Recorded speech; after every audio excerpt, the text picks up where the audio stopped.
Stones were hurled at the convoy of Bengal BJP chief Dilip Ghosh in North Bengal, leaving several vehicles damaged and some motorcyclists in the convoy injured. The incident took place around 2 p.m. near Jaigaon in the Alipurdar district. Mr. Ghosh was there for a public meeting. Now, earlier, protesters waved black flags when Ghosh's convoy was passing by. A huge police force has now been deployed along the road from Jaigaon to Siliguri, where the state BJP chief is now headed. Let's go across to Monideepa Banerjee for more on this. Monideepa, who were these people who attacked Dilip Ghosh? Well, the BJP certainly claims that they were Trinamool supporters. There were no Trinamool flags or colours. All the posters and placards and the flags that were waved were black and white. Nobody was sporting any party colour, and the BJP has claimed that they are Trinamool supporters who attacked Mr. Dilip Ghosh.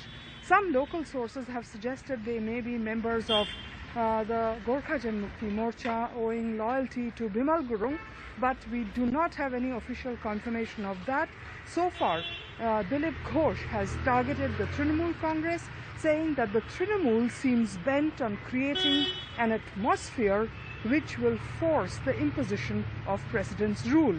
Now, a local Trinamool MLA has completely dismissed the charge and said it is the BJP which is up to such tricks, trying to invoke and create an atmosphere for the imposition of president's rule. All this is, of course, coming not even 24 hours after the Prime Minister himself, obliquely, without naming Bengal, hinted that the political violence that allegedly has taken the lives of BJP workers in Bengal will not be tolerated. Saugata Roy of the Trinamool, of course, dismissed Prime Minister's claim about Bengal and said it was completely far-fetched and uncalled for. Here is what Saugata Roy had to say. In the middle of celebrating the Bihar victory, the Prime Minister turning his focus on Bengal. Violence, the killing of BJP workers, that seems to be the thrust of the Prime Minister's speech. What did you make of it? The Prime Minister did not mention West Bengal by name, but he may have directed his diatribe against the TMC. I want to emphasize again that the narrative by the BJP that a lot of political violence and murders are there in Bengal is not a correct narrative. In Bengal, there are no large-scale killings of any opposition party workers.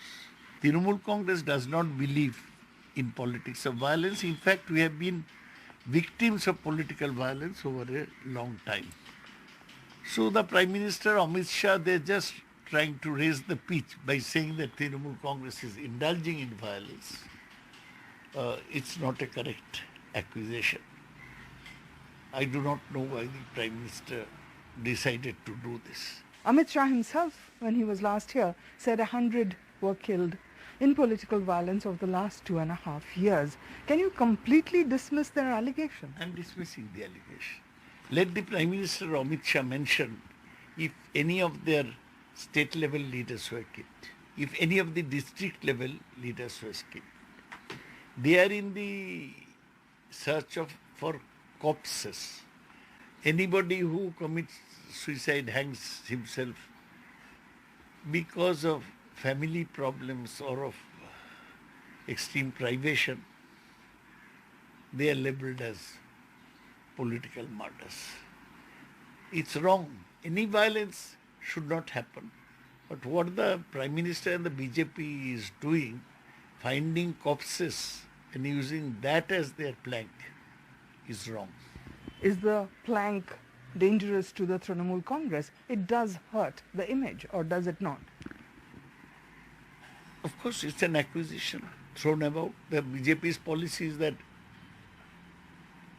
throw a lot of mud, some of it may stick. So even the Prime Minister has been indulging in that game. It's unfortunate.